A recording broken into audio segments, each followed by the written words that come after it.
اسے ذرا پہلے کے حالات دیکھیں، ایم کیو ایم کتنے حصوں میں بٹی ہوئی تھی اور کس طرح ایم کیو ایم اکٹھی ہوئی تھی اور کس طرح ایم کیو ایم ٹوٹی تھی، وہ ساری بات کو ذہن میں رکھ لیں. ٹسوری صاحب ٹوٹنے کی وجوہات میں شامل تھے، ہاں جی. اور جوڑنے کی صورتحال میں بھی ٹسوری صاحب موجود تھے. ان کا آنا بھی معنی خیز تھا اور ان کا جانا اور نہال ہاشمی کا آنا بھی معنی خیز ہے.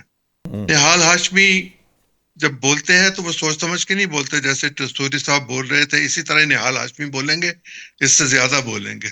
میں جانتا ہوں نہال ہاشمی کو بہت اچھی طرح، مدت سے جانتا ہوں. جی. وہ اپنے بس میں نہیں رہتے. باقی رہ گیا گورنر کا عہدہ. گورنر کا عہدہ وفاق کا عہدہ ہے، وفاق کا نمائندہ ہوتا ہے گورنر صوبے میں، اور اس کو وفاق کی زبان بولنی ہوتی ہے. جی. پیپلز پارٹی وفاق میں ہو تو وہ پنجاب کے حصے کرنے کی اور پنجاب کے ٹکڑے کرنے کی، نئے صوبے کرنے کی بات کرتی ہے اور ریزولوشن بھی پاس کرتی ہے. سندھ کی بات آئے تو سندھ کی اسمبلی سے پیپلز پارٹی ریزولوشن پاس کراتی ہے کہ سندھ کے مزید صوبے نہ بنائے جائیں.